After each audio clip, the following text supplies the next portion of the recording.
Good morning, cadets. Welcome to KSP Naval Academy. I am your host and instructor, Camulus777. Last time we did our cruise missile demonstration, or ICBM, whatever you want to call it. I guess it would be more of a ballistic slash cruise, because we did cruise to our target, but used ballistic trajectory to get to the mun. That's kind of difficult to define. We'll just call it an interplanetoid missile. Today I wanted to go over a cool concept that I was playing with when Macy Dean first showed, his space combat, and that is mines. I thought it would be really cool to have, 4 or 5 or more, depending on, how many the part count, objects in orbit around one of your planets if you want to protect it, that would intercept and collide with a incoming ship or object, because I guess you could do it with an asteroid too. And I thought the idea was kind of cool, because yes, it's a fly-by-wire missile pretty much, because it has to maneuver. I mean, mines in the ocean or landmines are pretty stationary. You step on it because it's buried there. Landmines are, I guess, buried, maybe a foot or less under the ground to hide them. And the vehicle comes along and trips the switch, and the mine explodes.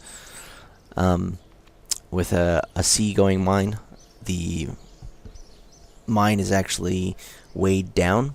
The mine itself is buoyant, but the mine is tethered to some sort of anchor and dropped into the ocean, so that ships passing by will collide at their on their underbelly, rather than, I guess, hit on the armored side. Because I guess the weakest point in a lot of ships is its underside. So the concept of these is they're stationary, and with a space mine, the area is just too big. If you were to make a whole bunch of stationary mines and surround or shroud a planet or a moon or, even a space station, it would be ridiculously difficult. You would have to have millions and millions of mines spaced very close together. Even more close together than the asteroids in the ring of Saturn, because here's why. When Cassini, the Saturn mission, Saturn satellite, went and made its rendezvous with Saturn and had to get into orbit, it had to pass through the rings of Saturn, which, there are asteroids there like the size of a living room. Or I should say debris. They're technically not asteroids. And then there are smaller particles that are just huge. Or really tiny, I'm sorry. That are just really, really tiny, moving it as fast as Cassini was going. Could have just smacked right into one of them. And there goes the mission. It's a pretty, dangerous thing when you consider what they were doing. However, it was pretty much the only way they could do it. But they passed through without any major collisions, and Cassini has been bouncing data back from the moons and Saturn for, gosh, my aunt worked on that project. It's been a long, long time. I think it launched in '98. No, it launched a while ago. It was an 8-year mission to get there, or something like that, and then, it was pretty cool. And so it's been there for a while, and it's fine. So you need a minefield more densely packed than the rings of Saturn, especially considering that your mines are probably going to be, really should be probably basketball-sized, depending on, of course, the warhead, to, the size of a car. So in KSP, or really, if we were to use mines, they would just be collisionary objects with a warhead attached to them. In KSP, we don't have warheads. We just have the fuel cans and inertia and mass to take out enemy objects. So we're going to have to stick a rocket or some sort of maneuvering thruster on it.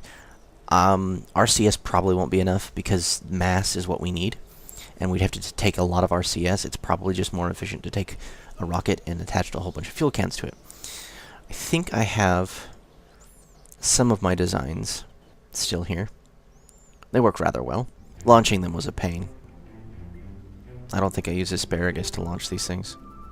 I might have. It was a while ago. These were like some of the first... Oh, I did. So this is a heavy capital ship mine. Decent fuel flow. It's got a nuclear rocket on it. I think it weighs 13 tons. I added this to make it so that it could dock with other things. Most of what you see here is actually for aesthetic purposes. All these little sensor nodes and things. Because, you know, mines have these little prongs. Of course, real mines in space probably wouldn't have this problem. I haven't launched these things forever. I don't even know if they still launch. We've got RCS on it. Lots of RCS. And we're going to build one of these. A new modern one without so many parts and without so many problems. The thing I like about the way that these mines are designed is that, you know, I wanted to make them look like mines. I don't want to make them look like, you know, missiles, because I mean, that's pretty much what these are. They're floating missiles waiting for targets to come into the area. But I wanted to make them so that they actually look like, you know, mines. I think I got one more. This other one's much smaller. There we go. I did use asparagus on these. There, see, much, much, much smaller. So we're going to get rid of all this extra waste.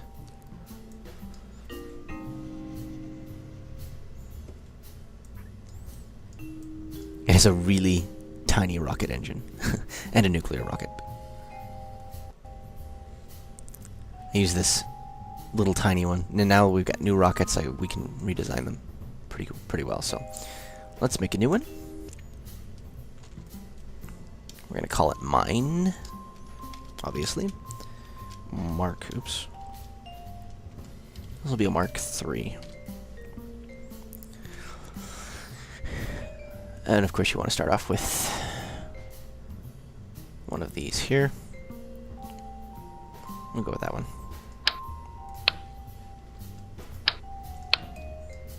Okay. So I still want to make it look like a mine. Kind of keep the tradition of maritime sea mining. Let's do that.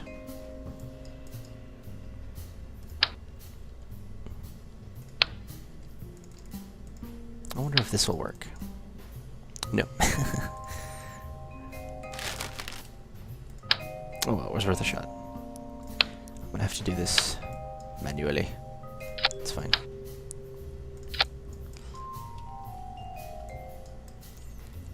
Okay. It's also a very good idea, seeing as you're going to be colliding with objects, to not only make your mine heavy, but to add high impact tolerance surfaces to it.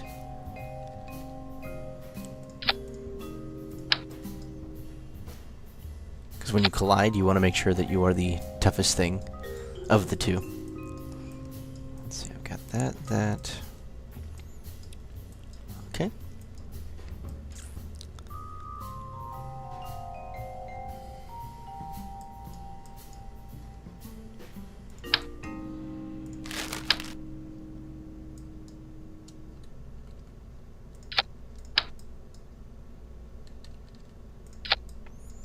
So pretty much we just have a box. Now,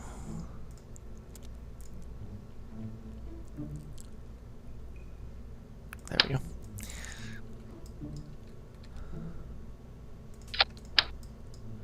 Now these are for... They're pretty much our warheads. We're just gonna use them to cause a bigger bang.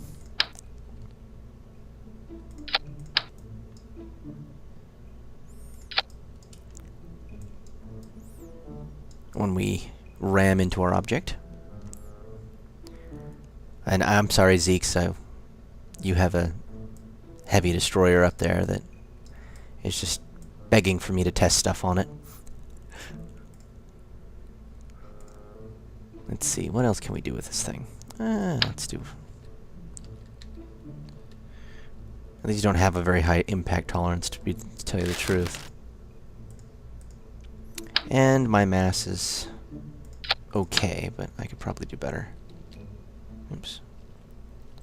Let's do that instead.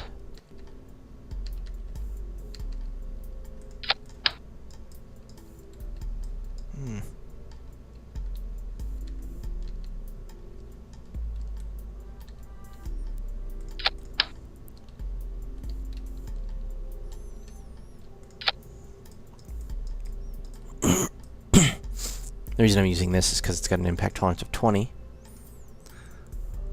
Well, this has 40. Let's actually do that. We're going to do that. Scratch that.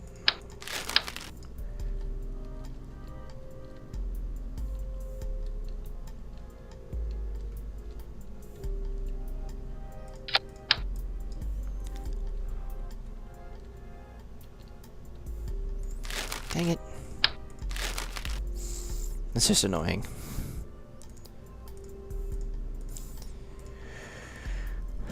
The only other thing we can do is this.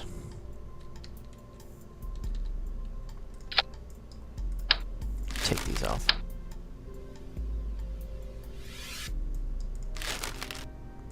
Make this more, like I said, just make it easier to build. Take this whole section right here and see if this works.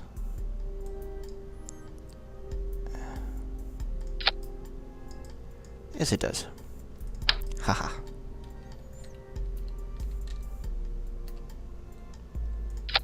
That. And that. The reason I'm using these because they have an impact tolerance of 80. So this thing is pretty powerful.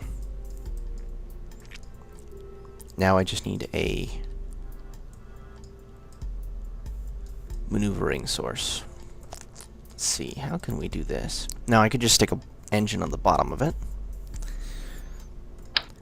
instead of that. A little fuel can.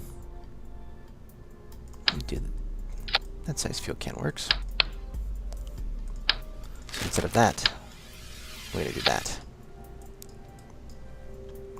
And I know they're touching, but that's okay. We can use the fuel. Oh, actually, I can prevent that simply by...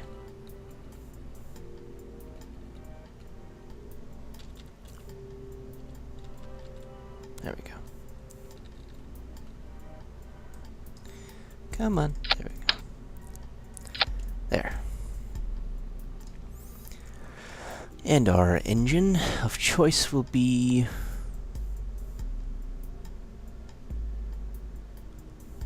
something with a high delta V.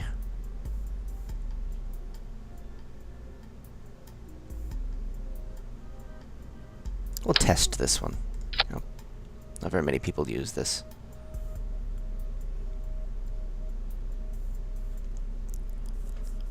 We don't have to be very close. And then we're going to need RCS.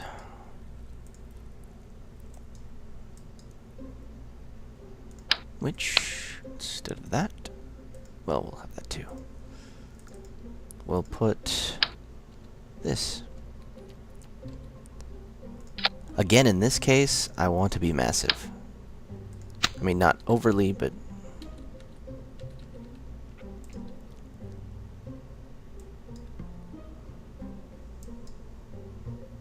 Oh, come on.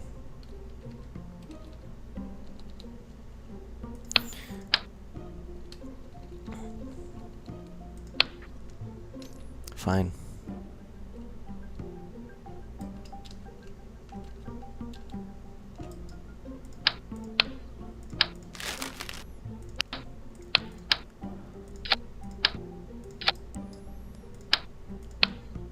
Stick one on here too.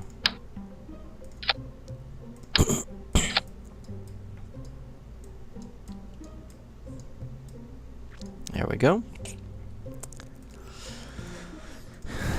And we want to make sure we have enough battery, and that'll give us some cool green lights at the end of it.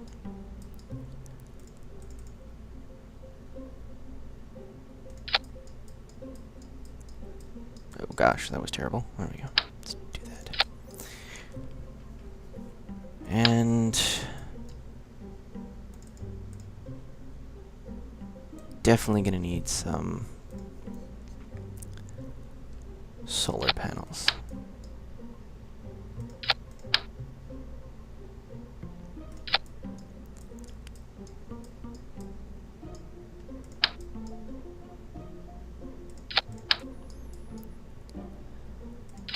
Because these things are going to be up there for a long time. I'm pretty sure that'll...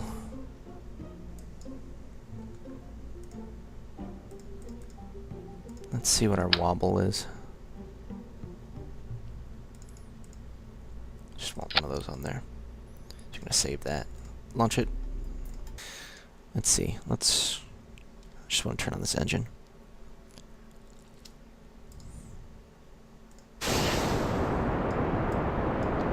Check out my wobble, that's all I want to do. Make sure that these ends don't fall off.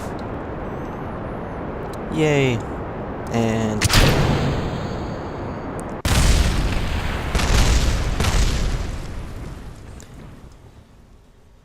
well, that actually survived pretty well. I don't need any struts. Let's go back. I don't like this engine.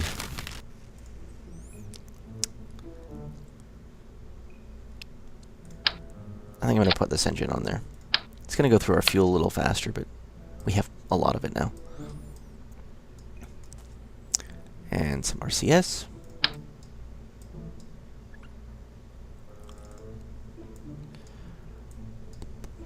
You know what? Let's take that off for now. I'm curious to see if... there we go. Do I have...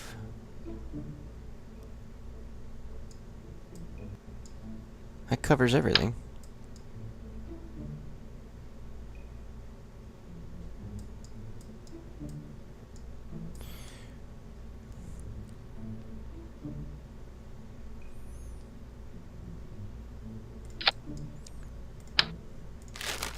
Should probably find my center of mass first, though. There we go.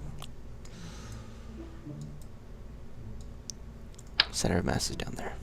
Okay. So we'll put you here. And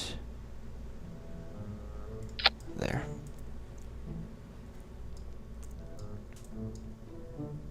Now I can put my batteries back on. Get rid of you. You're annoying.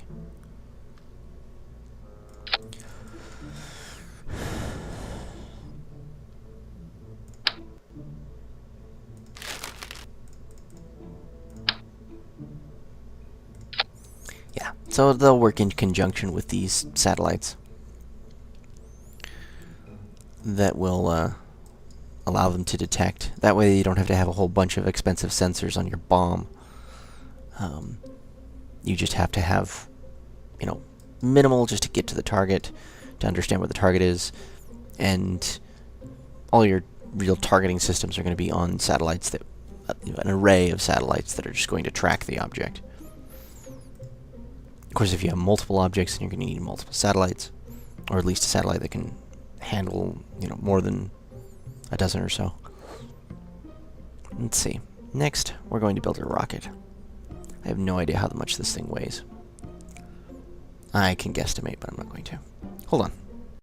Okay, back. 11.84 tons with all the fuel and everything. So I'm going to need a rocket that can handle that. Shouldn't be too hard. Trying to think What have I launched that is that light recently? I don't want to overdo it.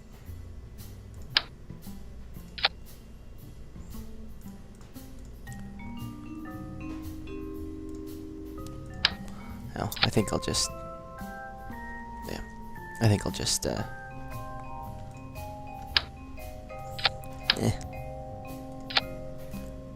it this way here. Probably should have used the last rocket on my... for my mines.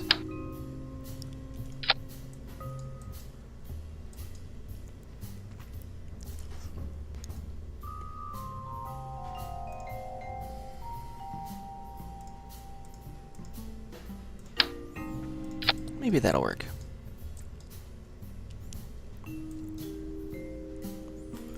Depending on the... let's see, ISP...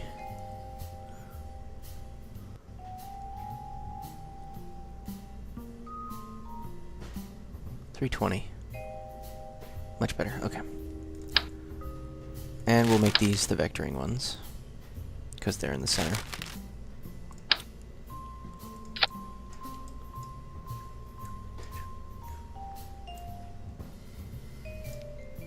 Just hope these are long enough.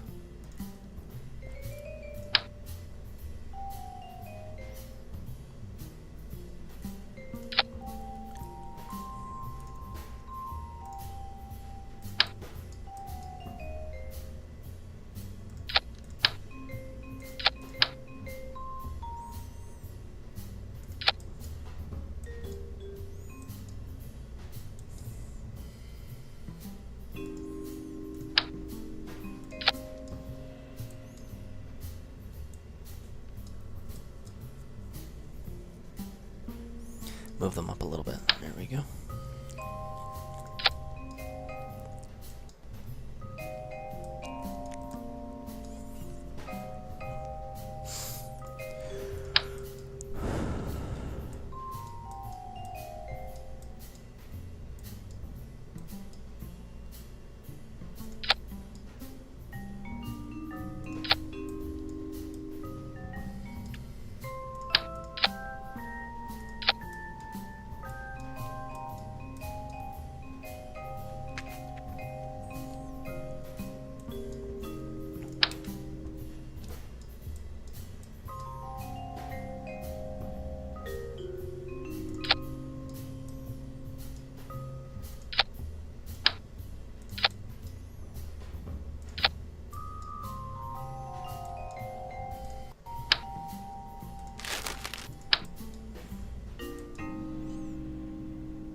One more for good measure. Okay. Of course, asparagus. I might actually overkill this, and because the wider your orbit, the better chance that you have to intercept a target. Of course, the more mines you have to use, but in this case, it's not going to matter that much.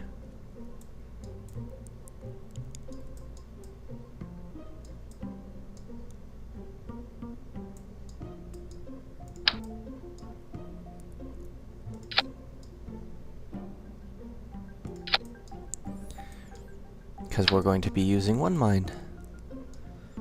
And really, we already have our target in mind.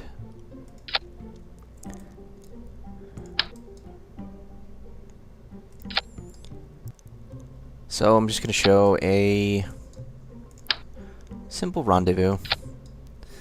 But instead of docking, we're going to collide with the object. That should be plenty. Move that down.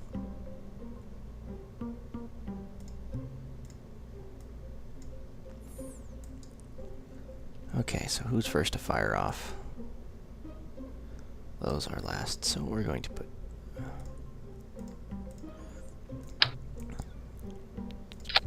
that there.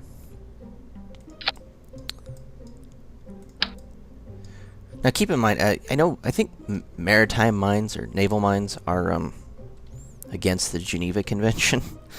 And I'd assume space mines would eventually be against some sort of international treaty. I know weapons in space right now, as far as nuclear ordnance is concerned, are pretty illegal.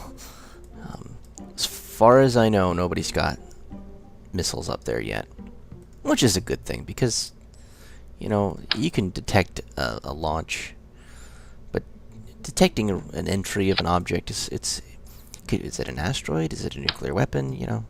So they in their foresight, which I actually thought was really smart, the UN Security Council came together and said, let's, we've reached space. Let's not put any weapons in space. Let's not do, moon-based launch pads and satellites filled to the brim with nuclear weapons, because that would probably because that's probably the ultimate first response,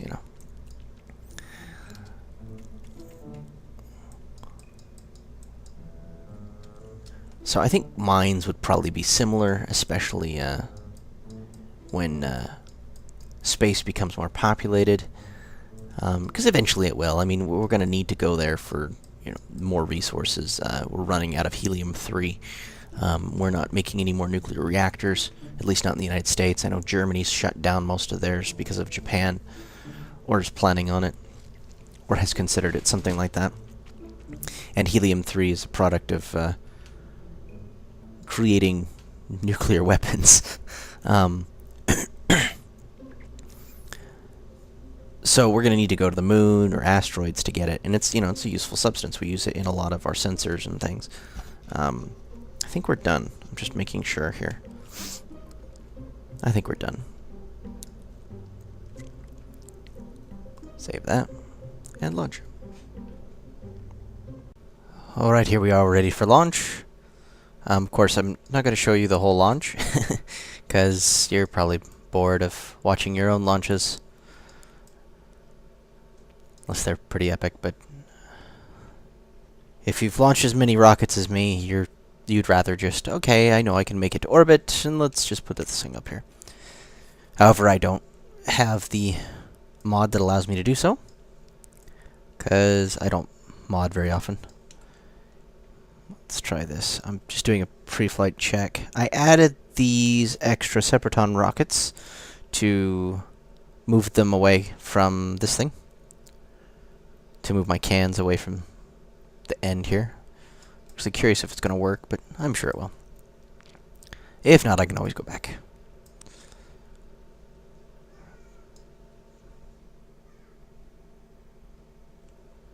Let's see, anything else? Alright, well, let's get her going.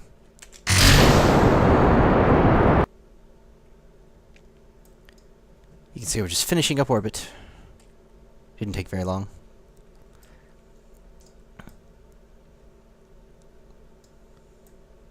But yeah, so we'll just put this thing in orbit and then see if we can hit Zeke's little Drek there, or heavy Drek,